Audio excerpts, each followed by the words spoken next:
Hello and welcome to the channel. As always, like the video, and if you enjoyed the story, leave a comment on if you would want more. This fanfiction was not created by me, but in the description there is a link to the fanfic so you can show your support to the creator and read along. Without any more delay, let's dive into the story. The sun was already peering over the horizon by the time they had reached their destination.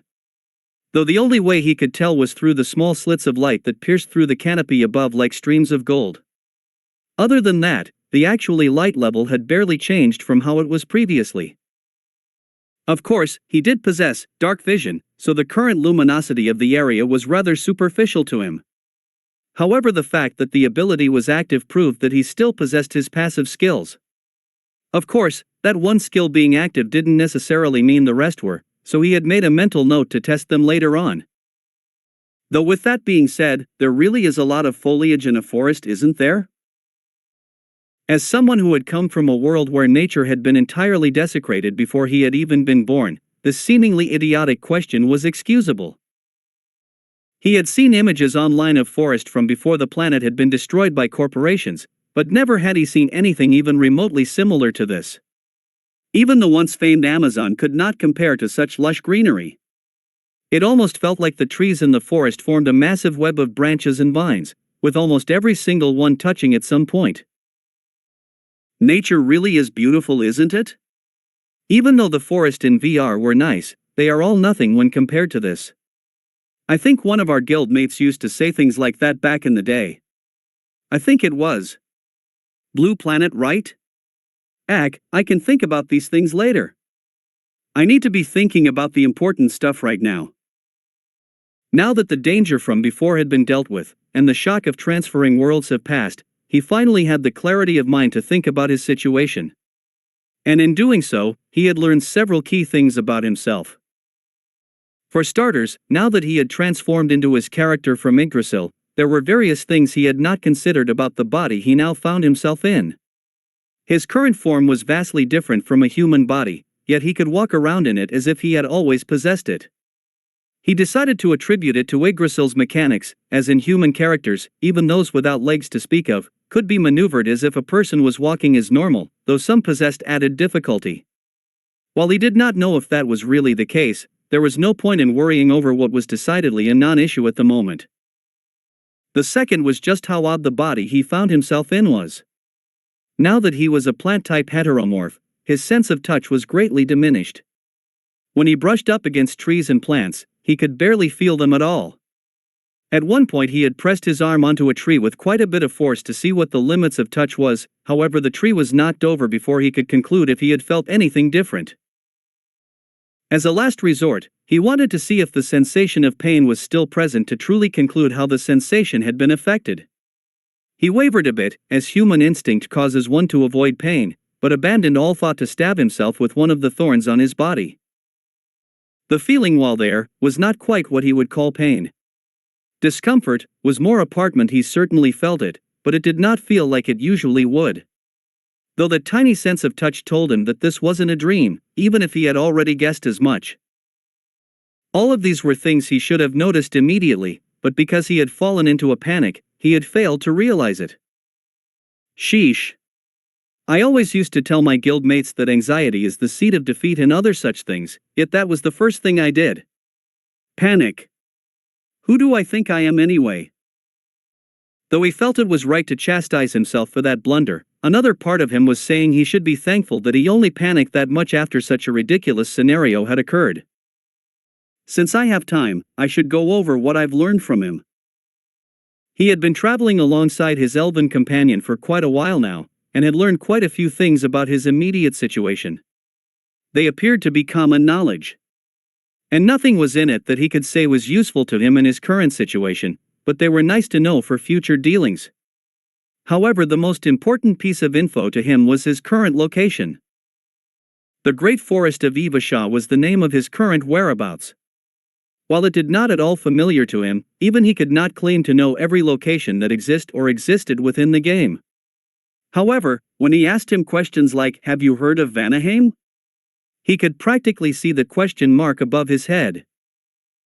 The names of the Nine World were not even common knowledge, it was simply a known fact to those who played, as well as NPCs within. It would be like someone not knowing the names of planets in the solar system. After hearing that troubling bit of news, he asked some questions regarding magic and lore bits from the game, being as innocuous as possible so not to arouse suspicion from questions that could be considered common sense. Not everything lined up with what he knew to be true, but a vast majority of it was confirmed, with many magic spells from the game being in this world as well. The early man's fireball was proof of that. With all of these combined, it would seem reasonable to conclude he was in Yggdrasil as he first thought. Too many things coincided with the game he knew to simply write that theory off. It doesn't make any sense. How could a completely fictional world exist in reality like this? Much of the game was sourced from mythology, but even that was based in reality. More than that, how can I exist in this body? My character was nothing more than code, yet now it's my real body. How does that? We're here. An abrupt voice suddenly snapped him out of his thoughts.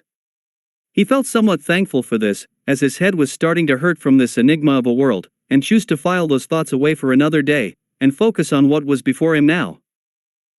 A massive wooden portcullis was the first thing in view. Even if it was made of lumber alone, it could easily repel most attacks based on its size alone. Fire and the like could still breach it, of course, but if it was further reinforced with magic, then it could remain sturdy even when faced with such methods. Yet, is that really just regular wood? While there was metal plating around the entrance, it was a very minor amount when compared to the rest of the structure. It did not even seem to be there for defense, but rather to reinforce the heavy gate. Elven settlements appeared in Yggdrasil as well, however, one had to go deep within vast forests that contained no small amount of danger. On top of the usual enemies, many forests could rearrange themselves to change its routes to confuse and trap players. Elves, however, were immune to this, which is why it was crucial to have a elf, or druid in one's party when traveling in said areas. Something as low quality as ordinary wood would never be found within anything even resembling a barricade. Even the relatively low-leveled areas at least used 30+ materials. Though elven cities were built into trees, the material itself was always high-grade, as the forest were magic in nature. Some high-level areas even utilized Eden's bark, an extremely rare crafting material that was sought after by crafting type classes, as it was extremely useful when building sets or items that relied on manipulating karma values. And it went without saying it provided phenomenal defenses. So then what material was used for this settlement? Based on its appearance alone, it just seems to be regular wooden walls, but isn't that a little problematic? No, scratch that, it definitely is. How can they expect such pitiful defenses to hold off any sort of serious attack? Considering the fact the supposed attacker from earlier was capable of using the fireball spell, then this would pose little more than a minor inconvenience at best. Even basic siege tactics would eventually prevail over such a meager barricade. Perhaps it's illusion magic to hide the real material, but what would be the point in spending time on doing so when the material itself is unchanged? Would the outcome not be the same? Perhaps it was used to lower an opponent's guard, or to hide the real material in place of another as to hide its weaknesses, but plain oak logs would be pointless, as they did not possess any resistances, only weaknesses. I could find out for sure had I invested in more of the lore master classes. Feeling vaguely regretful at his past choices, he began to mull over whether or not he really needed to be this cautious when a sudden shout snapped him out of his thoughts. Hold it right there! A frenzied shout snapped him back to reality, a feeling he was becoming thoroughly accustomed to by this point. In an instant, bows were nocked and at the ready, the arrows' gleaming tips acting as warning bells to whomever saw it. Each one of the elves had their eyes trained on him without so much as a glance in other directions. Not only did this show him how adept at battle the group must have been, but it also gave him a slight feeling of happiness, as he was quite a large fan of the military and things relating to it. He knew it was not time for such things, but it still raised his mood a tad. Though an impressive display, appearance-wise they left much to be desired. Their gear, while looking to have been well maintained, could not be called anything other than shabby. Much of it appeared to be mismatched, and differed in quality from one soldier to the next. Most of them possessed standard long bows, however one or two seemed to have been equipped with crossbows, and were put at the front of the formation. What the hell is that thing? Shit, it has a hostage. What did we do to deserve all this? Various cries of worry began to ripple throughout the contingent, erasing the somewhat formidable air they previously possessed. Even so, their weapons did not once move away from his form. Wait! Iron's cry was surely the only thing preventing him from being transformed into a pincushion. Is that you, Iron? Though you and the other scouts were tracking down the scripture's movements. We had been up until an hour ago. We got caught in a trap, so I had to come back here as fast as I could to inform everyone. And what happened to the rest of the battalion? Their eyes shifted over to the mass of vines on his right, bathing him in their suspicion. The Holocaust scripture. They had managed to catch us by surprise and killed us all. Grimaces found their way onto the faces of the men. Hearing about yet another loss must have been hard for them to take. One enjoys hearing about a lost battle. Doubly so for the losing side. And if I'm correct, they are less than a day's journey away from us.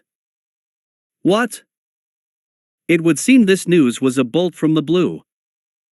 The group immediately began discussing among themselves, seemingly in dire straits. Even Iron seemed grim despite being the messenger of the info. Panitomo, ignorant of these matters, could only stand around and act confused with what little understanding of the situation he had. A lack of knowledge really is scary. Commander Eris needs to know this right away. But what do we do about that? Their gazes seemed to say. It's fine. He needs to be present for this meeting anyways. He may be vital for our plans going forward.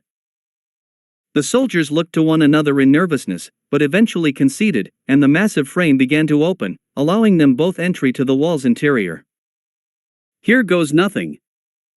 What the hell? Wasn't this supposed to be a village? Though he had called it as such, one look at the surroundings told a very different story. Only one word came to his mind when looking at such a construction. Encampment. The first thing to tip him off in this regard was the housing situation. Barely any buildings populated the domain.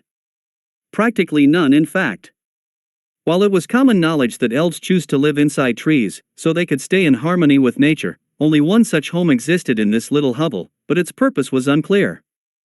The rest were simply large tents that looked to have been converted to a home as best they could.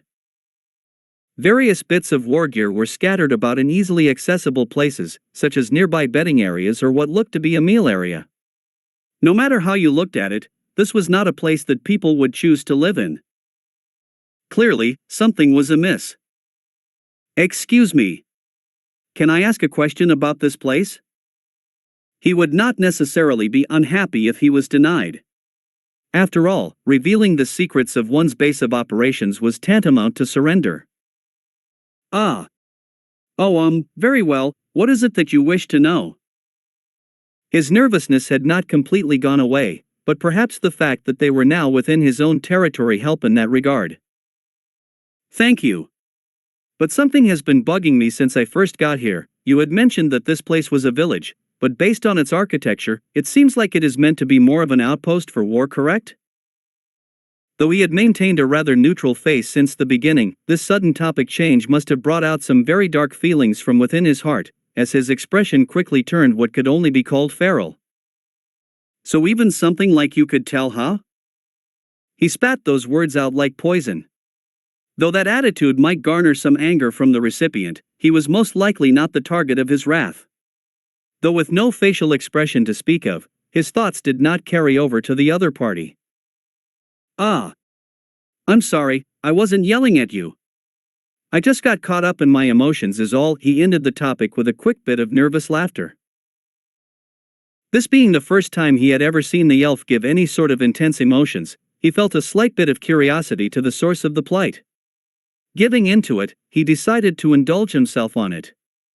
It could also be used as key knowledge to possess later. Don't worry about it, I didn't think you were in the first place. But may I ask who you were talking about? Honestly speaking, that's the first time I've seen you give any real emotion. After hearing the inquiry, he simply turned his head down, his bangs covering his eyes from view. Staying silent. Just as Punito was about to lament his luck, a quiet voice finally broke through. The Elf King. The voice was dark, with no trace of emotion to be found. Ah, so the subjects of the king are in a state of unrest then. I understand now. Well, I'm sure he can't be so bad if a rebellion hasn't occurred yet. Deciding to dance around the subject rather than ask directly this time, he asked the question in a more innocuous way. And it would seem that this approach was paying dividends already. You would think that, wouldn't you? He is a king in name only. Tyrant is much more fitting of a title. He simply orders us around to fulfill his every whim and fancy, causing chaos then using the lives of others as damage control. The whole reason this war is happening is because of something he did hundreds of years ago. Honestly, most of us don't even remember the reason. Yet we're the ones dealing with the backlash. With a quick TCH, he directed a look of scorn up at a massive tree in the distance. Since the roof of leafage had covered his view, he had not noticed the lumbering mass of nature until now, but the sheer scale of it was truly massive. Even a casual estimate of its height would put it above 400 meters in height. And nearing the top appeared to be a balcony of sorts. It was most likely his residence/castle. Seeing it gave him flashbacks to the guild's 6th floor. Doesn't this sound familiar? With their circumstances being the same only a few hours ago, he honestly felt a sense of closeness with the elves. Even if it wasn't much, he could sympathize. Not that he would reveal that, of course. I can understand what you mean, at least to some extent. But is he truly as bad as you claim? Please. He has never done a single thing beneficial to us, and the list of crimes he has committed is far too long to list. What I said earlier was just a mere outline of his personality. Look around. I don't think you'll find a single person who doesn't feel the same about that son of a bitch. Indeed, looking around he could see many of the elves wearing similar expressions.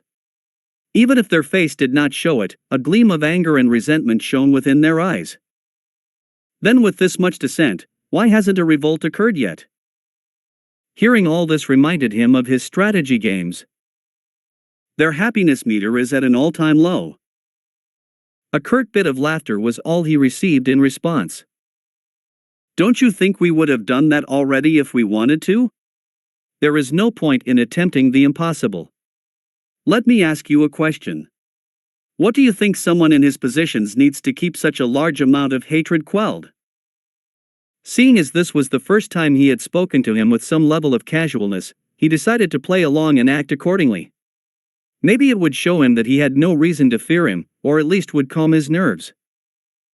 And after some brief introspection on the history of his own world, a country would typically handle mass riots with military force. That being the case, the answer he was looking for was obvious. Power? Exactly. The Elf King's individual might can crush a nation with ease. You may think you're strong, but I'm certain if you ever encounter him, you would know just how weak we all are in comparison. Even if all the elves joined together to overthrow him, there would be no chance at victory. It's almost as if the gods themselves bestowed their power upon him, or maybe the devil with his personality. His spiel did not paint a pretty picture of his character, and it filled him with a complex blend of emotions. On one hand, he felt sympathy for them, as having lived his whole life under the thumb of a higher power dictating the whims of life, he understood where they were coming from and the frustration that must have built up in their lifetime. And considering their long lives, as well as the state of living, it may have been even stronger. On the other, however, was his natural instinct to survive, and staying here in the middle of a war zone was diametrically opposed to that goal. Especially if the power of this elven king was to be taken at face value. He personally felt his best option was to gather all the info he could gather at the moment, and run to a safe area if he learned of it. In fact, the notion was still very compelling to him. But even if I choose to go on my own, I still don't know anything about this world yet.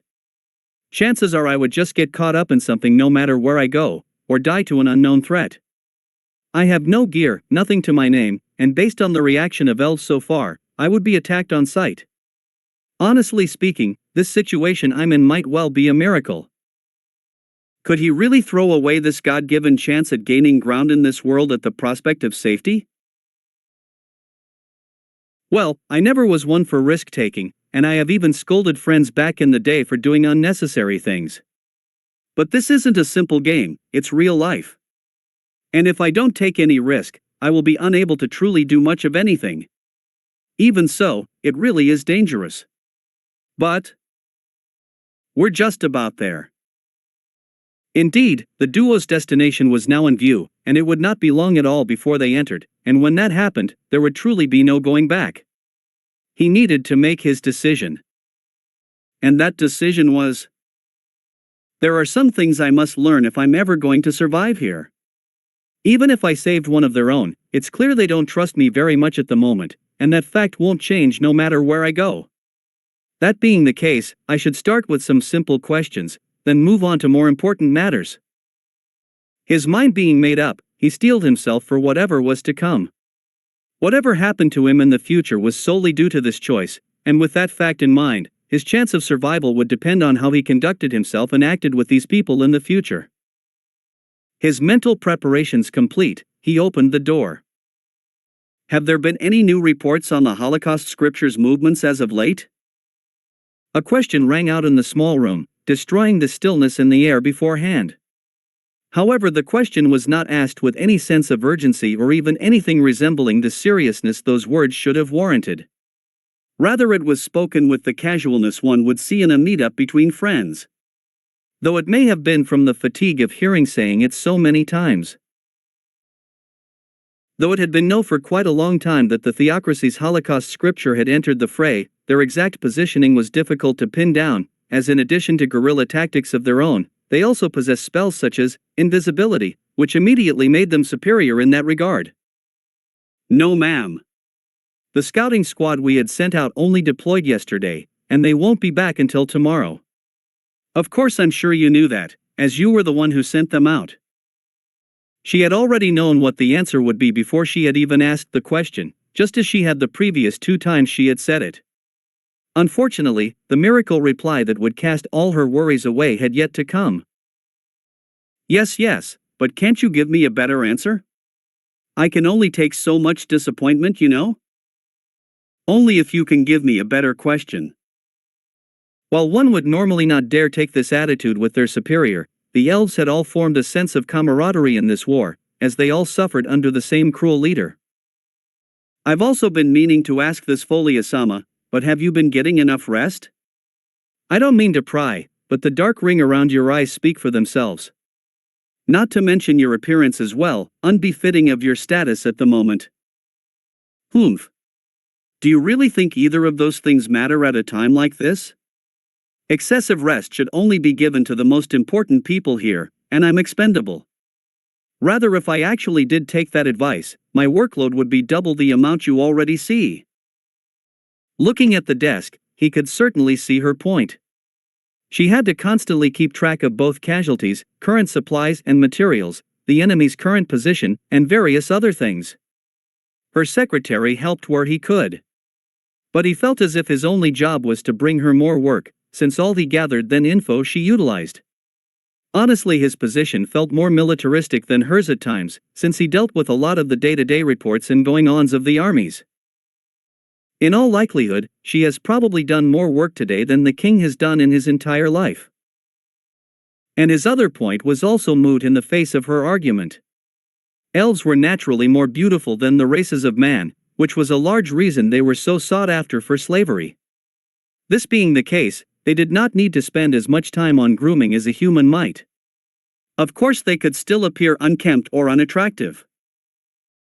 It was not as if her beauty had diminished much in the wake of this, as her white hair still shone beautifully even with its loose ends, and her facial features remained perfectly placed despite the frown upon them. But the effect it had on the aura she gave off was another matter. Due to the dark rings, her eyes looked sharper than usual, and those who saw it felt like she had the personality of a vagrant who lived in seedy dark alleys.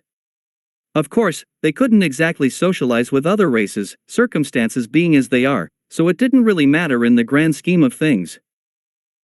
Even so, you'll likely burn yourself out at this rate. You need to take some sort of break or you won't even be able to do it properly. She simply pinched the bridge of her nose, and gave a long and drawn-out exhale. He had a point, but there wasn't much she could do about it. Eris Folia. She was the head commander for this unit of the Elven army, though calling them an army would be putting a pretty spin on things at this point. They were more like a ragtag group of mercenaries if one forewent decorum. It was all the more apparent just by looking at the commander herself. A nation's armies are normally made up of able-bodied men to fight on the front lines, as their bodies are naturally stronger, and were typically the ones who preferred combat roles. Things like magic and natural talent meant this wasn't always the case. A talented female magic caster could easily dispatch the average male soldier, and there were female warriors out there who could go toe-to-toe, or even surpass their ilk, a notable examples being Gagarin of Blue Rose. While these were the former possessed different roles in wartime, either being used as an enchanter to supplement the front lines, or used as a ranged attacker to deal with large groups, not suited to open battle thanks to their poor defense.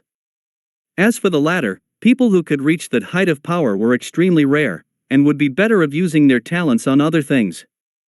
Even Lenia's Rockbruise, a powerful warrior in her own right, is only dispatched in war due to special circumstances, and is by no means an expendable loss. However, this elf possessed neither of these qualities. The only reason she was even fit to be the leader of this group was due to her experience. As a warrior on the front lines, she had seen her fair share of battles throughout the years, both victories and losses. However, no matter how bad it got, she always managed to stay alive. These harrowing escapes had gifted her with a large amount of fighting experience, as well as tactics to stay alive which she passed along to increase their chances. This was why she, an average female warrior, was made commander. This alone spoke of how grave a situation they were in. But an even greater reason than that were the two shining pools of blue and white she possessed. Proof of her lineage. Faced with that, no one could object to the decision. Well, let's just focus on what we can control for now. How goes the matter of war gear? Yes. Our blacksmith is working around the clock to prepare the armaments. Within the past week, we've managed to increase our number of short swords by 8, and we've melted down some of the Theocracy's armor, and intend to repurpose it for fortifications around the base. In addition, it would seem his skills have improved as of late, as he managed to smith a pair of crossbow the other day. Provided we can get a hold of the materials, our strength should increase. Hearing this good news brought a slight smile to her face. Speaking plainly, it was not much cause for celebration. But even a puddle of mud was bliss to a man in a desert. Perhaps we should ask our generous king for some? A snort rang throughout the room. I believe he likely spent the budget for weaponry on high-class wine for himself, so we are presumably out of luck on that front. Indeed. If we're lucky, he may only ignore it and not kill us for asking such a thing. These types of jokes were all too common among the elves. The king's decision to not enter the war did not just extend to his physical presence. He had also refused to provide funding or anything in the way of munitions for his contingent. Because of this, blacksmiths and mages were godsends to their cause, being one of the few sources of armaments to defend themselves. However, the number of elves who were suited to becoming either of these professions was despairingly small. Smithing had never been a needed trade within the forest, and the lack of conflict in the past meant the trade was rarely needed in the first place. Therefore, whenever anyone was found to have even an inkling of talent in the field, they would immediately be treated as a high-ranking citizen, and would not be permitted on the battlefield in the event of their death. Therein lay a key problem.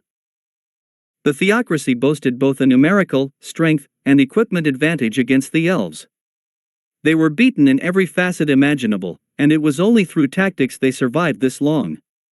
While a mage could provide an incredible boost in fighting strength, it was far too risky to allow them to fight. If the mages did battle against the foot soldiers of the theocracy, then they would risk losing a valuable asset in the war, and would thus lead to even further losses as time went on. Going back to the blacksmith, do you think he'll be able to hold out? He barely has any time for rest, and almost all his time is spent in there now? Not that he really has a choice in the matter like the rest of us, but we can't have him collapsing in the midst of his work. It's hard to say. While there isn't any signs of quality decrease in the equipment or his health as far as I can tell, I can't imagine that lifestyle is good for him. We're not dwarves, and consequences will likely arise sooner or later from the type of workload he's being given. She nodded her head in agreement with his assessment. For now, let's have him take a day off. I know it may not be the best thing for us, but we can't have him very well keel over from smog intake. He needs to rest as well. Very well, then I will inform him of your orders. With that being said, that should be everything at present. Anything else is minor in scope, but I have them catalogued for you here in these papers at the behest of Outmage. Yet another workaholic. There are better use for his talents than being a living paper dispenser. I realize he wants to get stronger by using magic whenever the chance is available, but there have to be better ways to do it, she said with a hint of sympathy as she took the dossiers from him, giving them a light tap to fix the slightly ruffled assortment. Though it's not as if I don't understand the desire to become stronger. Indeed. Then I will let you look through those at your leisure when you have the time. If something catches your eye, you know where to find me. With a slight bow, he left her to resume her work, with the closing of the door allowing the room to return to the peaceful state it had been prior. And now that the elf finally took his leave, her true thoughts on their circumstances came to light. We're fucked, aren't we? Now that she was alone, she could let her real personality take hold. It was not as if she was required to keep appearances, but certain things were expected of her station, so she simply had to deal with it. In dramatic fashion, she collapsed onto her desk and let her arms dangle, letting her accumulated stress win the war inside of her, and scattering the previously pristine stack of papers. We're outnumbered, the enemy is getting stronger, and we are completely unable to track them. Not only that, reinforcements are impossible to request. There was a time in the past when the elves had reached out to other nations to help defend their territory. Most human nations were sided with the theocracy, and saw their kind as a commodity to be sold than anything else. Even knowing this, they had still sent that request, grasping at straws. However, as luck would have it, the Baharuth Empire had decided to aid them for some unknown reason. Even if they had dubious motives, beggars could not be choosers, and 5,000 of the Empire's Royal Earth Guard had been dispatched to the scene. Even that small number would have made a world of difference to them. However, when news of this had reached the Elven King, he had made it a point to personally greet the delegates of the nation. And the 5,000 troop contingent, each of which being the level of a silver-ranked adventurer, were swatted away like gnats, turning them into naught but a mass of scrap metal and pulsating flesh. After this, both nations had decided dealing with one another in the future would be problematic to say the least. Not only that, the incident single-handedly destroyed any hope for aid from other nations. I'd even take the help of an undead at this point. Of course, this was just grumbling on her part. An undead who wished to aid the living simply could not exist. Just as she was about to continue, a crisp talk sound reached her ears, which had knocked her out of the misery-born stupor. Strange. Was there something he missed? Her secretary was exceptionally diligent. He needed to be if he wanted to continue surviving another day with the rest of the elves. So every time he gave his report, that was everything currently known to them at the time. She could confidently say this from years of his service. That being the case, what could have warranted another visit so soon?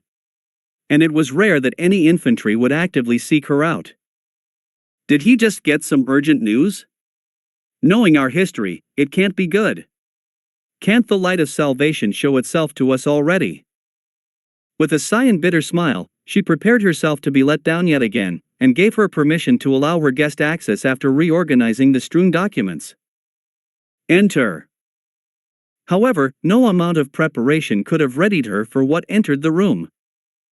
The first thing that came into her field of view was green. It was a wall of green that began flowing through the opening that instantly reminded her of the massive forest surrounding them. The scent of grass and moss even began to waft through the air. The word strange didn't even do this sight justice. The scene before her was just outright bizarre, and she couldn't make heads or tails of it. Only staring with a dumbfounded expression as his office gained an involuntary room remodeling with the living office plant making its way to her. As the lump of forest was halfway in, however, she could clearly see two glowing yellow eyes within a cage of thorns near the top.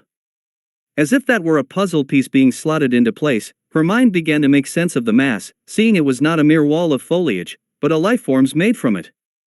The thorns that adorned the vines that seemingly made up its muscles went from an annoying hazard to weaponry in her mind, as she immediately assumed the worst.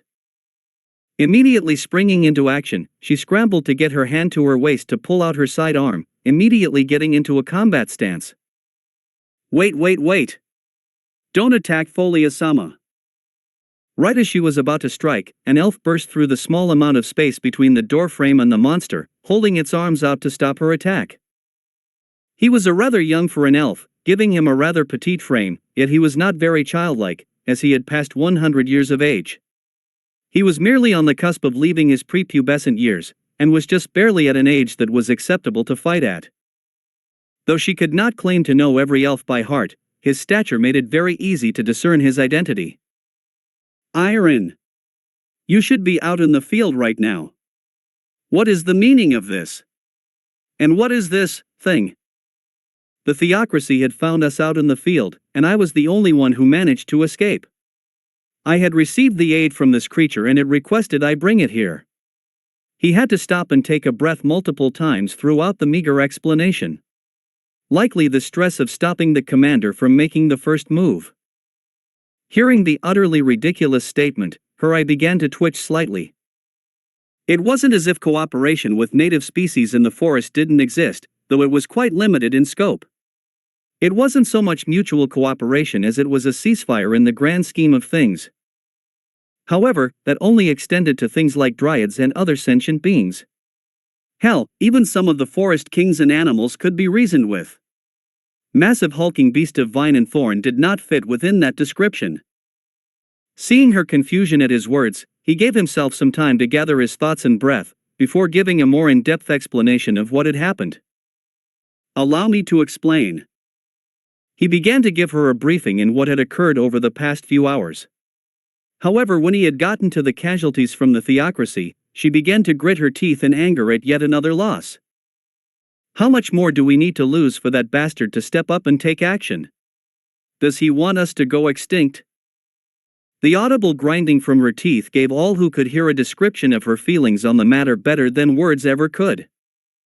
No, calm down for now. I need to deal with this first. With a deep breath, albeit shaky, she managed to gain enough tranquility to her nerves to continue. And what about this thing? Why bring this monster to this camp in the first place? If the creature took offense to the harsh words, it did not show it. Only stepping forward and answering in place of the poor elf. Ah, yes. Allow me to introduce myself.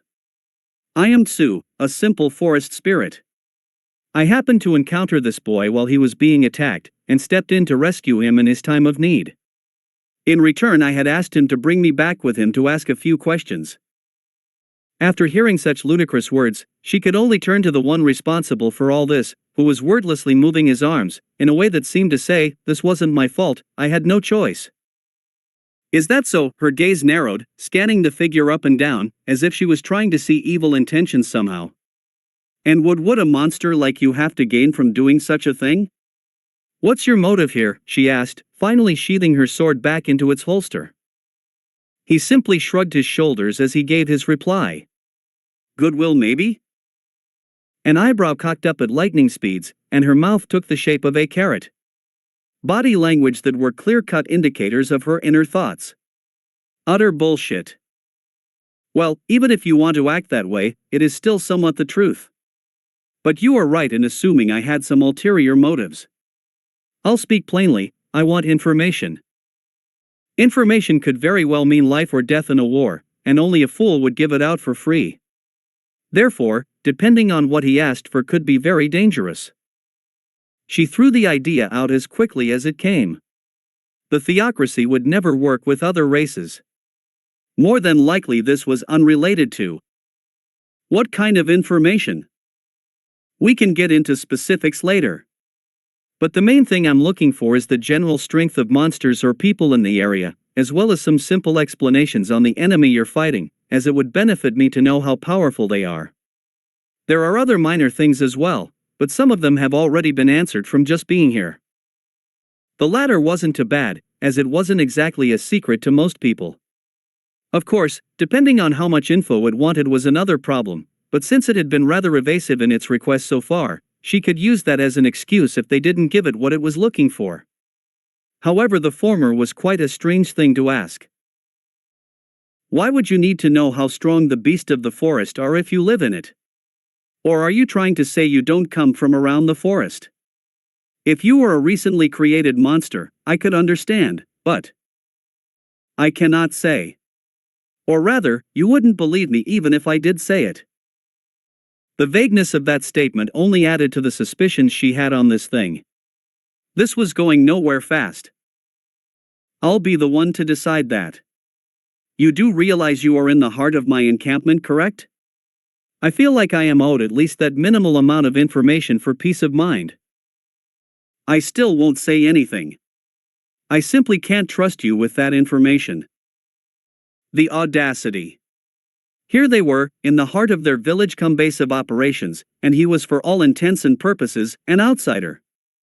A dangerous individual at that. One who refused to be anything but coy with her with its intentions, and it was the one who didn't trust them? Well, you don't need to give me an answer right away. I'll simply get them myself one way or another if you don't give them to me, so it's not the biggest deal or anything. I'll let it go for now. She could feel the cold sweat forming at the back of her hand. Depending on how one looked at it, that could very well be taken as a sign of aggression. If you don't want to give it to me peacefully, I could just as easily obtain it through force, you know? Was probably the message he was trying to convey. However, the creature seemed to already be moving on to its next demand. Lastly, there is one thing I need from you, and I will not take no as an answer. It would seem this question was imperative to its M.O. if that sudden attitude shift was anything to go off of. So far it had been rather passive, if not a bit coy.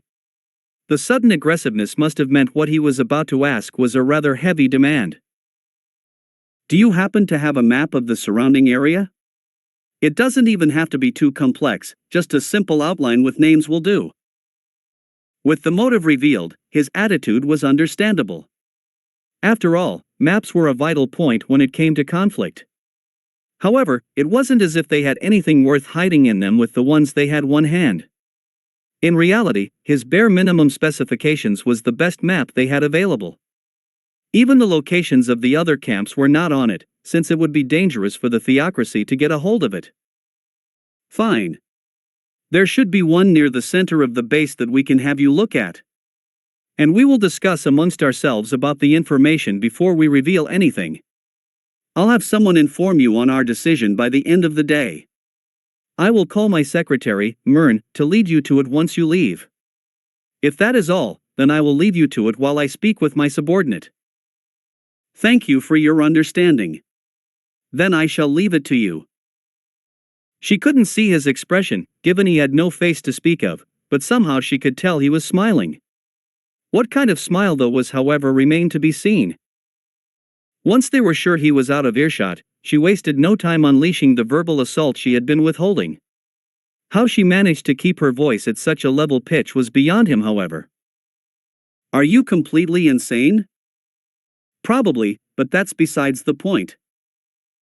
Though he still had his doubts that such a powerful creature would turn over his services for effectively nothing, the more he thought about it, it wasn't as if it was completely improbable. If he wanted out subservience, he could have easily taken over the second he arrived.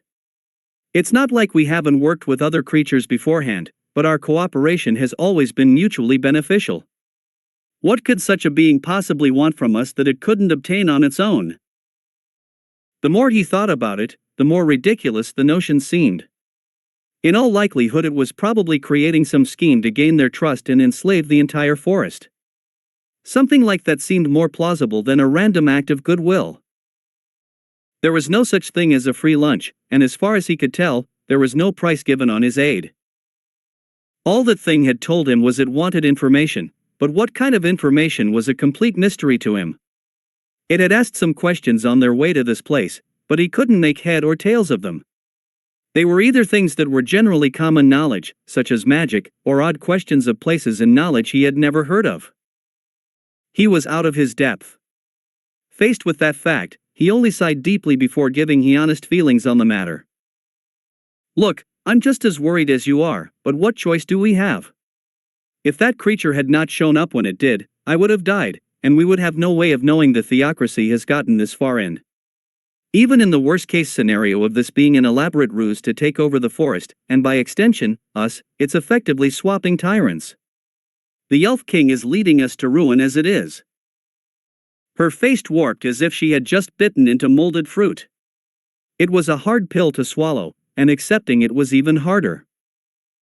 It could very well mean life or death if the coin flip they were betting on turned tails. Yet she could not find a good counter-argument to his statement. Their current monarch was certainly doing them no favors. Even so. Did that thing really save you? While its true motives are a mystery, and the timing of its arrival is suspicious, it's undeniable that I would have been killed had it not intervened. Let's put that aside for now. If it does decide to turn on us, can we defeat it? How strong is it? As a veteran of many battles, she could gauge generally how powerful something was based its presence, just like an animal when they encounter a predator. And while that monster was there, her entire body was tensed up, as if it was preparing her to flee with all her might. Only the Elven King compare in terms of presence. Well, it was able to instantly kill a member of the Holocaust scripture in a single blow, and I had heard it chanting a number of spells, though I have no idea what they were. I had also noticed it was able to knock over trees with casual ease while I had led it here. The later half isn't too concerning, but the former is what worries me. As members of the Holocaust scripture, one of the theocracy's 6 aces in the hole, a certain level of strength was required in order to join their ranks. While that strength varied, the minimum requirement was still far above the elves in terms of power. Therefore, while killing one in a single blow was no mean feat, there was too wide of a margin to infer its abilities based off of that alone. Having an unknown list of spells in its arsenal only added to the mystery. Could it be one of the Forest 15 Kings? No. All of those creatures are thoroughly documented, and none of them are even remotely similar to that thing. Besides, even with their power, I don't think they could defeat one of the scripture's members in a single blow. I've seen one up close before, and its presence was nowhere near as suffocating. If the commander was saying so, then that must be the case. Then what should we do about it then? If we refuse to listen, it may go rogue and attack. You said it yourself. It's the same situation we're already in. For now, keep an eye on that thing and give it whatever it requests. If possible, try and run it by me. If it seems suspicious, I'll also have you recite whatever spells you remember it chanting and see if I can find something about their effects at a later date. The more they knew about the creature, the better. Finally, alert everyone here to its presence. The last thing we need is for someone to panic and attack. If that were to happen, then. Understood. It would seem that potential outcome has skipped his mind. Understanding the implications, he quickly gave a nod of his head, before dashing out of the room to fulfill his duty, and prevent any more misfortune falling upon them. The closing of the door brought the room back to its dreary silence. Though this time the reason for it was quite different. Now that he had left, the accumulated stress she had been dealing with had seemingly magnified in a matter of moments. The waiting game they had been playing with the theocracy was already bad enough, but now that had a new potential disaster brewing right under them, and she could do absolutely nothing in the event it came to pass. The weight of responsibility was heavy, and it was already taking its toll, as she began to keel in her chair, her hand resting at her abdomen. Why did things have to go this way? Ugh, my stomach hurts. What the hell is this? The two luminescent fungi that acted as his eyes grew in radiance as he took in the truly mind-boggling information. Even he, who tended to have a more reserved way of speaking, could only resort to that shout of surprise upon seeing such an absurd thing. Iron, who had been labeled as his ward of sorts, reflexively flinched at the sudden exclamation. Standing next to a creature that could crush a human into paste must have been quick taxing on the mind, even if said creature had saved him. However, he paid him no mind. He was the least of his worries in this moment. His stupefaction from the current events was twofold. The first and most shocking of the two, this was an Yggdrasil. This revelation came when the map he had been given had no recognizable names. He had his suspicions when his inquiry about the 9 worlds' names had been met with utter bewilderment, yet he had still held on to that belief considering everything he had seen and done until now had left him with no other options. Not to mention, most of the information he had on the world was from Yggdrasil, so he was practically required to assume such. How the hell is that even possible? Everything I've seen of this world so far matches it to a T. How can there be a completely separate world with ideas and creatures from a fictional game? While some might argue that a video game world becoming real was equally unbelievable, there was the possibility the VR set had malfunctioned and left his brain in a coma-like state, with the data of the game, horrifying as the possibility was. A parallel world, however, was right out. No, let's look at the positives. Even if this isn't Yggdrasil, it seems all of my abilities from it are still here. Not to mention, that person who attacked me earlier clearly used Fireball. I can at least assume from that, there are elements from the game in this world. The fact that he was his avatar from Yggdrasil help a lot with this assumption. From what he could tell, all of his skills, spells, and other abilities within his repertoire had made the jump with him. It wouldn't do for him to be the only being in existence that could use magic and techniques the likes of which the world had never seen. Those scenarios were reserved for light novels.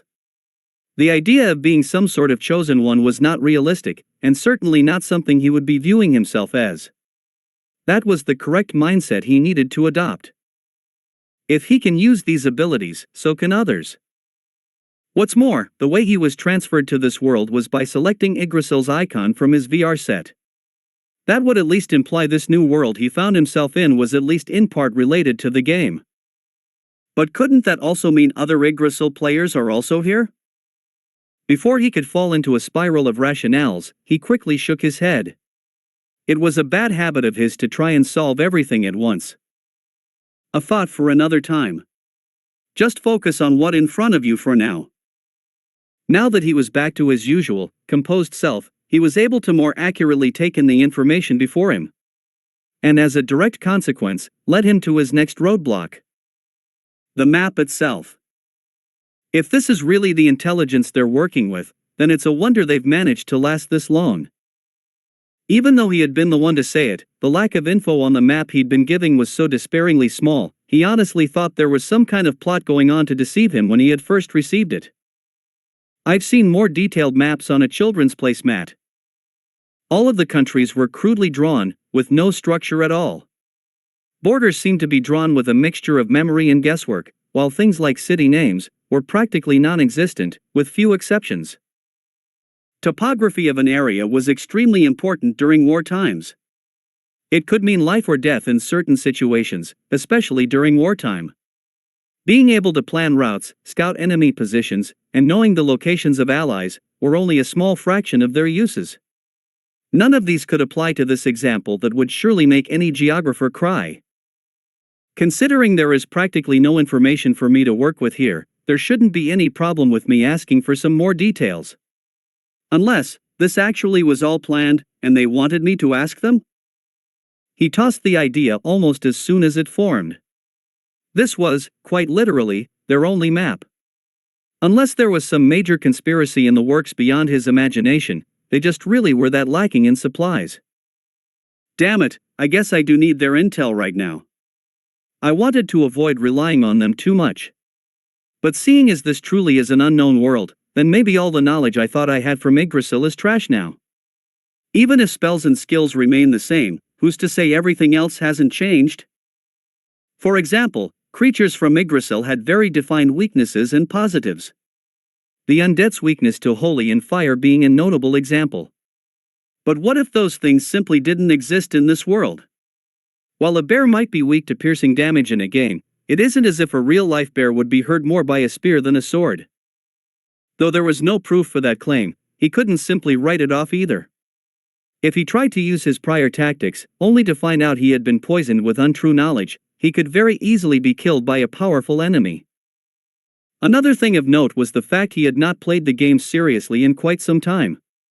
He could not confidently state he still knew everything he once had. Arg. Problem after problem keeps piling up, and I haven't even done anything yet. I need to get my hands on some relevant info and fast. And I guess this map is the first step towards that goal. The map only had 5 major countries on it.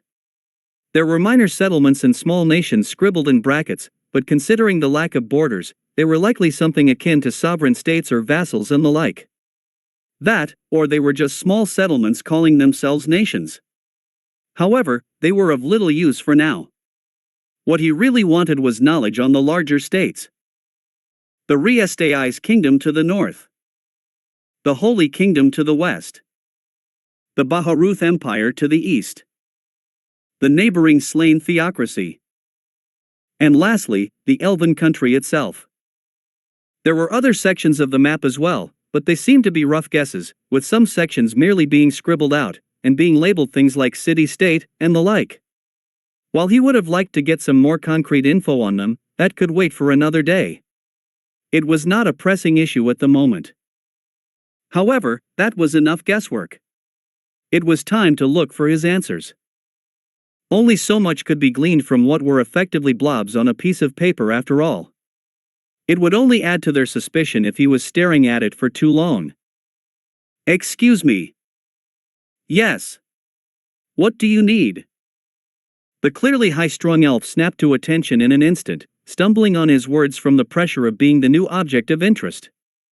He had been watching every subtle movement he made while scouring the map, as if at any moment he would turn feral and attack, something Punito understood quite well.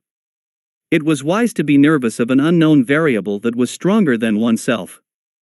Of course, if their situations were reversed, he would try to play the person so that they would act with his interest in mind. But right now, having himself be feared was not good when he needed to play on his goodwill so he could extract information. He needed to act more casual. Perhaps his attitude earlier had turned them away. I was looking over this map, but it doesn't really seem like it has what I was looking for. Do you think you could help me by giving me some quick pointers about the countries? I'm practically dealing with a whole new ballgame here, you know? He tilted his head at the strange euphemism, but seemed to understand his meaning either way. You want to know more about the countries? He asked, with a mixture of confusion and doubt in his voice. I guess it wouldn't be a problem, but I don't really know all that much about them. The others will probably tell you something similar, I'm sure. It's fine, I just want something to work with. Honestly, anything you can give we is greatly appreciated. He had attempted to give a warm smile, but without the physiology to do so, he just ended up tilting his head to the side, as if imitating a begging puppy. There was another few moments of silence, before he gave a long exhale through his nose, and closed his eyes, as if trying to physically expel the doubts and worries plaguing him. After a few more seconds of silence, he finally relented. Very well. What do you want to know about them exactly? Well, then, seeing as we are here, what can you tell me about this country? He had chosen this nation for the simple fact that it was the one he currently resided in, and therefore the one he needed to know the most about. Not to mention, it was the nation with the largest surface area, encompassing the entire crudely drawn forest, which dominated the map like a sea of green. It also seemed to be very far removed from the others, with only the slain theocracy directly neighboring it. Strangely, there didn't seem to be a name for their nation.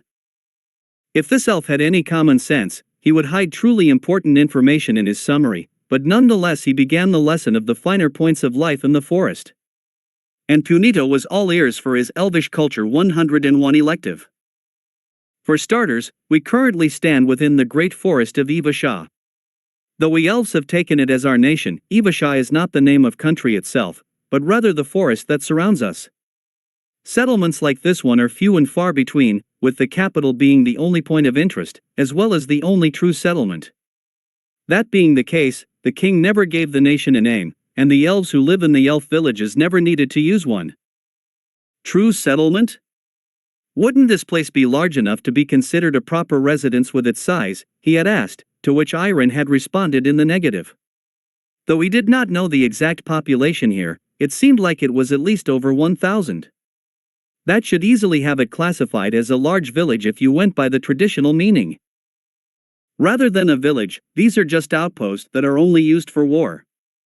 Most elves live in elf trees, and only really stay with each other. A good portion of them don't tend to go over a population of 100, but the capital is the exception to the rule. There are some that are larger than others, but they are ultimately just individual groups we have no contact with. In other words, the villages that did exist here were not big enough to be called a village in the true sense of the word. It was more a tight-knit group of people who gathered together for safety. A hamlet was probably a more fitting name. If that was the case, then even when considering the nation's large size, if only a small amount was inhabited by elves, it would be the smallest by far. Though besides that, something else piqued his interest in that explanation. Are elf trees different somehow from normal trees? Yes, elf trees are able to be affected with druid magic used by the elves. Namely using them to create housing, like that one over there. He said, pointing a finger at the commander's residence he was in prior. Ho, that sounds like quite the useful ability. I've never heard of a druid spell like that. He was genuinely interested in the subject, as this was the proof he needed that things weren't the same as they were in Yggdrasil. While the item, Green Secret House, acted similar, there was no spell he knew of that could create such a place. Yes, when it comes to making quick and reliable housing, it definitely comes in handy. But the reason that aren't used here is due to the drawbacks. The reason why they did not do so here was simply because elf trees were plentiful the further in one went into the forest. They were a tad sparse on the outskirts, where these war camps had been placed, so finding enough to make a base of operations would be quite the task. That was the reasoning Iron had given him. There were also practicality reasons he had not disclosed, but in the end, elf trees were not meant to be used for war. Though the benefits were easy to see, the reverse was also true. In the first place, the villages made up of these trees suffer casualties from monsters quite often. And when they were trying to keep their forces as polished as they could be against the enemy forces, having to keep watch of both monsters and humans would put even more undue stress on soldiers. Not to mention, they were really only useful for camouflage. When put in a defensive position, a couple trees were as weak as paper for those who possessed fire-based magics. Taking all that into account, these encampments were the best place to settle when taking arms against the theocracy. Even if a dangerous monster were to wander too close, they had suitable defenses to ward them off, save for a lord. He gave a few more details, like the estimated population, local wildlife, and so on, but that was all he had to give in regards to his nation. There was certainly other things he had not bothered to mention, but giving away all one's secrets was the most foolish thing one could do. I see. That certainly was helpful, and I think I have a clearer picture of what I need to do. That last bit seemed to have some sort of effect on him, as his facial expression changed for a mere moment, but before he could know what it meant, he had gone back to his usual neutral style. What about the other nations? Could you tell me a bit more about them? Yes, right, just know that my knowledge on the other nations is a bit spotty, since we don't have much contact with other nations.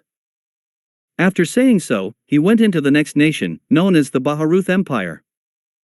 A largely human nation, it resided on the west side of the Katsa Plains, an area that undead tended to spawn. It was ruled by a man named Emperor Jerniv, and it was known to be quite the prosperous nation.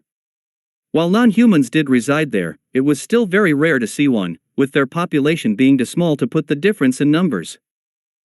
Unfortunately, the country did not discourage the use of non-human slaves, which meant that some elves that were captured by the theocracy were sold to buyers in the state.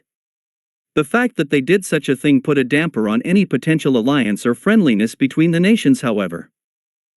Evidently, they had once sent some reinforcements to help with the war effort, but that was the most they had ever done in terms of interaction. The countries were too far apart to really see any notable communication in the first place. Yet despite that, something seemed off about that supposed act of kindness. Why would a country aid another nation that it's had no contact with up until now? The only reason he could think of was due to some sort of political scheme, but what the goals and motivation were remained a mystery to him. Other questions remained as well, such as how they managed to get here when they needed to go through two separate nations to reach this place. A high-level magic caster could certainly do that. With a spell like Gate, you could transfer any number of troops to whatever location you needed. Despite being obvious when thinking about it, that simple idea was like a revelation to him. Even if he knew about certain spells from Yggdrasil, their applications had increased in so many ways that facing an opponent could now go any number of ways. A single enemy could turn into an army with a spell like that. That implication worried him greatly. Is something the matter? No, I was just lost in thought. Please continue as you were. As he nodded to go back to his explanation, Punito made it a priority to remember every spell he knew and write them down for future reference. Next up was the kingdom of Ainz. Apparently, it was a completely human-centric nation, and since it was in an area relatively free of monsters, it was able to expand and become the largest of the surrounding states. Though the population were entirely human, they did not hold the belief that humanity was the chosen race, as the theocracy did. Rather, it was because humans were weak that they chose to be very xenophobic. Frankly speaking, they did not like them very much. Being a consumer of the slave market did not help much in that regard either. Apparently, there were rumors circling about a new nation being formed somewhere around it, but there was no concrete information on the truthfulness of it. I'll need to learn if that's true as soon as possible. An unknown nation was a total wildcard in a world like this. For all he knew, it was full of nothing but extremely strong beings, such as dragons and the like. With yet another top priority matter filed away, he was beginning to wonder just how many things would need to be learned before he felt safe. The next nation on the list was the Holy Kingdom. Truthfully, the elves only really knew 3 things about it. The name, it being comprised of solely humans, and it was close to a settlement of demi-humans. Having that little information definitely seemed suspicious to him, but he couldn't pry anything out of him without force. While he may have skills to loosen one's lips, he did not have the memory magic to wipe the experience. So doing so would be throwing away the one connection he had. He simply needed to take that info in stride. I guess human nations are in the majority here. Not much different from Yggdrasil, he thought to himself. Do the demi-humans get along well with the neighboring humans? He shook his head. As far as I'm aware, they get into disputes almost daily. It's not very common for different races to cooperate. Are there any countries where humans and non-humans get along? A quiet ah was the response to that question, as if audibly understanding his intentions. He must have felt that he was looking for a place to relocate to, and wanted a nation that would tolerate him. Yet, even if it was wrong, he had no intention of correcting him. If that's what you're looking for, then I think the council state is like that. But from what I've heard, it's very far to the north, so if you were going to head there, you may want to leave soon. Please just go already, he all but said. While the prospect of going to a nation he had no knowledge on was not a pleasant one, he did keep it in the back of his mind that nations, the coexisting species, did exist. Providing it was safe, it could be a good place to lay low if the situation called for it. With that said, only left one nation left unaccounted for. He had left this one for last on purpose. So then, about the Theocra. They're the scum of the earth. Spoken with such scorn that the contempt was almost visible, Punito recoiled slightly at the sudden mood shift from the elf. It would seem that the elves, or rather this village, got very emotional whenever a target of their vitriol was brought up. The elf king from earlier brought about a similar response. Is it just me, or is everyone here a bit too forward with their thoughts? Perhaps it was because they resigned themselves to death, or maybe they were just rude.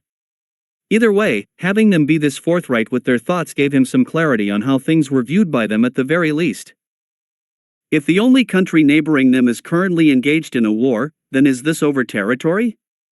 Or maybe it's some more deeply rooted political issue. I really don't want to engage with them if that's the case. Getting mixed up in this world's politics was not a good idea. If helping the elves was going to get him dragged into the mires of political turmoil, it would be one of the worst things he could possibly do. It might be best to abandon them if that's the case. As he was thinking of such things, the boy continued to air his grievances about the country. They're a country that believes humanity to be the chosen race, and anything else is either second class, or just deserve to die. They kill any non-human settlement they come across simply because they claim humans are the weakest race, so they need to suppress other strong races from taking over. TCH. What makes them so special? The fact that they have the longest history? Or because they claim the gods are watching over them? It's just nonsense they use to justify their actions. Even this war, which has been going on for who knows how long, is probably just a way for them to pick up new slaves. We never did anything to them as far as I'm aware. And even if our king did, that's not our fault, right? On top of the fact that... Okay, I get the picture.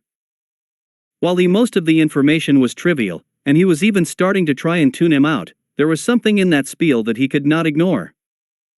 The oldest history, is it? Being the oldest country naturally came with the advantage of having access to technology and knowledge that may have been lost to other countries. If that was the case, then he was certain a lot of the answers he was seeking could be found there. But with the context clues he was given, it also seemed to be a fairly powerful country, considering the supposed elf king of unfathomable power acted against it and they were still around to not only tell the tale, but retaliate. That country to him was best labeled as high risk, high reward, which automatically ruled that nation out. He would not be going there anytime soon. Until I get more of a foothold in this world, I should hold off on doing anything too bold. It was best to stay out of sight when this world was still very much an unknown to him. Blending in and not drawing attention to himself was the best thing he could do right now.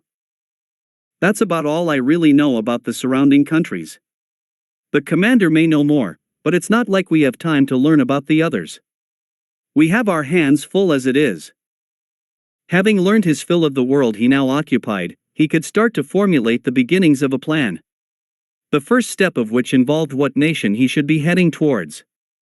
Now that he knew the general outline of the nations, it was an easy choice for him to make. None of them seemed particularly appealing, save for one. That would be the country he currently resided in. While the country itself held no charm for him, there was one aspect about it he felt was perfect for his needs.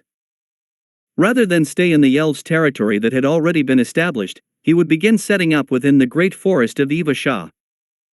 Being hidden away in this maze of a forest was perfect for preserving his existence from being known. While he likely wouldn't stay with these elves for too long, he could definitely find his own place in the forest to form a quick base, and do recon from there. Speaking of, he personally felt that these elves had not done enough to gain knowledge. While it was not like he really cared whether they lived or died, seeing them bumble about with no real knowledge about potential threats roused a pet peeve of his. Besides, there was no harm in learning a bit more about the nation's methods of info collection, or rather lack thereof. The more he knew, the better after all. Then isn't that even more of a reason to send a few people out to learn about the surrounding countries? A lack of information is the same as lacking a sword in a fight when it comes to war, you know? Personally, he would have allocated a small subsection of the forces for information gathering, since learning of new developments was vital. What if the opposing nation was receiving aid from another nation? There would also need to be division for scouting as well, since the forest is so difficult to navigate. There also may be other areas that need to be filled depending on the circumstances. That's not a possibility. There are too many people who see elves as a mere commodity on the outside. Those who aren't exactly on the right side of society only see our kind as a way to make some quick gold. And we are too inconspicuous when we enter human cities. Avoiding attention is all too hard to escape. Even he could understand that. If he did not have access to his skills, then going incognito in this body would be quite difficult, to say the least. Besides, we need every spare hand we can get. Even one less of us is a massive blow when our forces are already so. He had stopped mid-sentence. Perhaps he felt talking too openly about their dire straits in front of an unknown wasn't a good idea. Anyways, it's not feasible for us right now. Even if we did manage to learn a few new things, it's not as if we have any use for it. Until this war is over, we are stuck fighting with the one enemy we already have. Besides, his expression turned bitter, as if he had seen a grim future coming to pass. If another country really did ally with them, we wouldn't be able to last anyway. He probably only said that because he felt it was obvious. While it was good to tell untruths when concerning the manpower of a nation, they needed to be believable. If they really could hold out against two nations at once, then many of his previous statements would have become suspect. I see. I guess that's understandable. His actual thoughts betrayed this, but he chose to hold his tongue.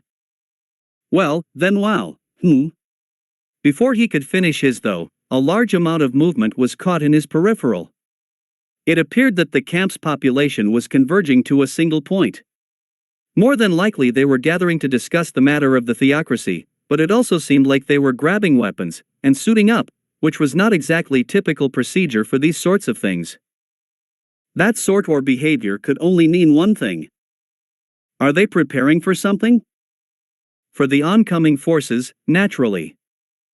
A familiar voice interjected itself into their conversation. Seeing as he had just met the elf, he knew who the presence was even before turning to look. Folia-sama. Now that the elf was in the light of day, it was plain to see the toll this war had put on her. Though it was not as apparent in the darkened room earlier, her hair was frayed in various places, and her eyes looked to be a tad lifeless.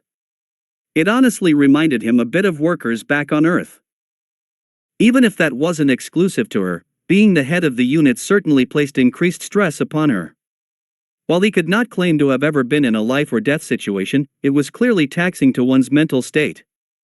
And since her position required her to be in a similar position quite often, it was no surprise she was in such a state disarray. The reason they are starting to gear up is because we are immediately going to attack after we go over the game plan for the theocracy. We need to head out right away, or else we will lose the element of surprise. I want to strike while we still have that advantage, since they most likely won't be expecting a counterattack this soon. Isn't that too dangerous? Wouldn't it be better to learn a bit more about their exact whereabouts before you attack? This strategy puzzled him quite a bit. Even if they had the element of surprise like they claimed, going into a battle blind was almost as bad as having no plan at all. With the Holocaust scriptures so close to us, we need to start making preparations to counter them before they reach us. Unlike you, we can't simply stand around and do nothing. If the Holocaust scripture is that close to us, we need to meet them when the terrain is still favorable to us. If they manage to make it here and engage us head to head, this place would simply turn into a killing floor. Scratch his previous statement, resolve or not, they really were just rude. Why are they acting so hostile toward me anyway? It's not like I've done anything to them, right? In fact, saving one of their own is the only thing I've done so far. Being suspicious is one thing, but they're practically a step away from being outright hostile. While he didn't get the need to act this sour, he could ignore it. He had some, quite literal, thick skin, and there were things more important than his pride. For starters, now seemed like the perfect time to learn the identity of this mysterious foe that he kept hearing about. The Holocaust scripture? One of the theocracy's 6 divisions that are made up of their most powerful members. Each one has a specified purpose, with the Holocaust being used for counter-terrorism and assassination. Because of that, they know how to counter our usual tactics. It's not an exaggeration to say the scriptures are the most integral part of the theocracy, which means there are the strongest opponents to fight. So naturally, a meeting with them requires a large amount of strategy beforehand. Oh! He could not help his excitement from leaking into his voice. While he had labeled the theocracy as too risky to make any moves against yet, that didn't apply if they were coming to him directly. The moment he was transferred here, ownership of the forest had been effectively turned over to him. Seeing such juicy prey made him feel like a spider with a newly trapped victim. If he could get a hold of one, then things would certainly be on the up and up. Though his body didn't allow it, a smile crept up on his face. The gears in his head were already turning. Not knowing how to handle the sudden outburst, rather than address it, Folia seemed to ignore it entirely and continue on with her explanation. As I was saying, with the theocracy on our doorstep, we need to immediately send out a retaliation force before they find this place. Once they do, it will only be a matter of time before they bring reinforcements and level it to the ground. After we're done discussing, we will need to leave right away. Mern will be the acting commander once I'm gone, so just ask him if you have any more questions. The commander will be leaving as well? Having the leader of an army leading the charge could certainly boost morale, but in the event of their death, the organization would take a massive dive. The process of selecting a new commander, creating a new strategy, and reorganizing was quite tedious, and when you still had to deal with an enemy, there wasn't much time for doing it in the first place.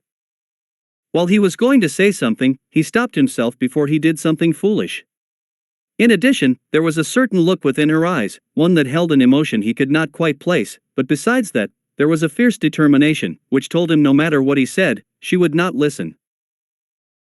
He remembered his old friend Takumi Kazuchi talking about such things, saying how the gleam in one's eye is all it takes to differentiate a mere fighter from a warrior. While he understood the concept, he was not nearly as much of a battle fanatic as him, so the meaning was lost on him. Though the notion of fighting an unwinnable battle was outright foolish to him, he could at least respect the sentiment. Well, it's none of my concern. She must have her own reasons. Plus, it's beneficial to me anyhow. With all that said, I've come here to retrieve Iron so he can be present for the summary and lead us to their last known location. After that, you can do what you want. After saying her piece, she quickly departed with her subordinate in tow.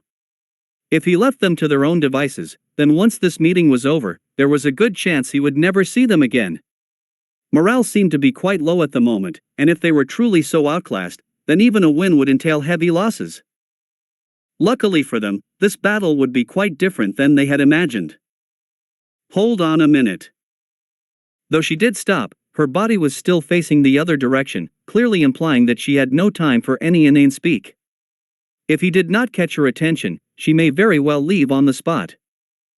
Before you leave, there is something I want to say. But before that, can I have some privacy to collect my thoughts? Though he had succeeded, it was not in a positive way. Seemingly forgetting her manners with everything being piled on her, she quickly flung herself around and shouted her true feelings out. What in the hell could you possibly have to discuss? The theocracy is here. We don't have time to banter back and forth about what you need. He bowed his head slightly to show his sincerity on the matter. I get that. Really, I do. But what I'm about to say will only take a minute of your time and will certainly be worth hearing. I just don't know the best way to go about it. I'll only need a minute or two, so I won't prolong your strategy meeting any further. I can't stop you if you truly need to leave, but what I am about to say is something I'm sure you'll want to hear. Though clearly unhappy, she eventually gave in to the demand. Though only under the pretext that he was back within 5 minutes. He was certain if he left even a second after the fact, she would already be gone. After nodding to signal he understood, he moved himself over to the elf tree he had visited prior. It happened to be built quite close to the outer wall, and because of this, he was able to go to the tree's back, giving him effective privacy from the others' gazes. He had noticed this spot during his initial survey of the area, and made sure to keep note of it. After making sure no one was looking, he could finally begin. It was time to put his plan into action. Summon low-tier plant, Midnight Myconid. As the spell was cast, small mushroom-like creatures began to sprout from the ground. Each was the size of a fist, and they numbered 20 in all. Their caps were a dark green, almost black, and 6 small tendrils sprouted from their bottom, acting as their legs. As each one's mana-born life came to be, he could feel a mental link connecting him to the summons. The sensation was strange, as if his presence was scattered, and he was now standing in 21 different places, light alike pulling on his mind. Coming with that feeling was the sense of satisfaction knowing he had all of these creatures under his complete command, and it truly made him feel like the powerful commander he RP'd as. The weakness of the summons did nothing to take away from that. He had chosen these summons simply because their outer appearance would perfectly blend in with the surroundings in conjunction with their high stealth abilities. Though their overall level was low, and a designated seeker could find them from as low a level as 20, however his opponents did not seem to have such methods. Since he had fought one of them earlier today, he could at least say that a few were weak. Even if he was wrong, these summons were expendable. He had also glimpsed Mike and Ed scurrying throughout the underbrush during his escort here, confirming their natural presence in the forest. This gave yet another layer of ambiguity. Simply put, they were the best summon for this operation. Sweep the area around this base in a 3-mile radius. Give me the exact positions of any elf trees in the area, as well as locating any humanoid that is not an elf. Do not engage with them, merely scout the area, and return within 2 hours. While he would have liked more time to scout the area, summon creatures from Yggdrasil would only persist for 100 minutes. His commander classes doubled that amount with a passive ability, leaving a solid 3 hours for reconnaissance. Though he could extend the time even further with a skill, he did not want to waste valuable abilities so quickly. He would simply summon more if he needed more data. Go! With that simple command, the sounds of scuttling roots filled the air, and their presence vanished from his line of sight. Even so, he could still feel their presence with his mental link, so as not to lose the location of the creatures. They were covering a surprising amount of distance for their size, which was an added bonus to him. And with this, phase 1 of the plan is complete. Ever since he had heard about the Holocaust scripture, he could not help but feel ecstatic over the luck that he kept seeming to run into. An extremely valuable source of information was basically falling into his lap. Sure, he had to do some legwork to get them in a position to do so, but that would be the case no matter what he did. If I can manage to grab a high-ranking officer from the slain theocracy, I can then interrogate them for a large amount of info. Once I manage to learn what I need, I can base my next move from it. It's a win-win. And it would help me gain some more gratitude that I can use with these elves. Obviously, he would not be telling them about his plan to kidnap a member of the scripture, but adding a summon or two to their ranks ought to help curry some favor. Though this plan had many obvious downsides, even to one not in the know, none of them applied to him.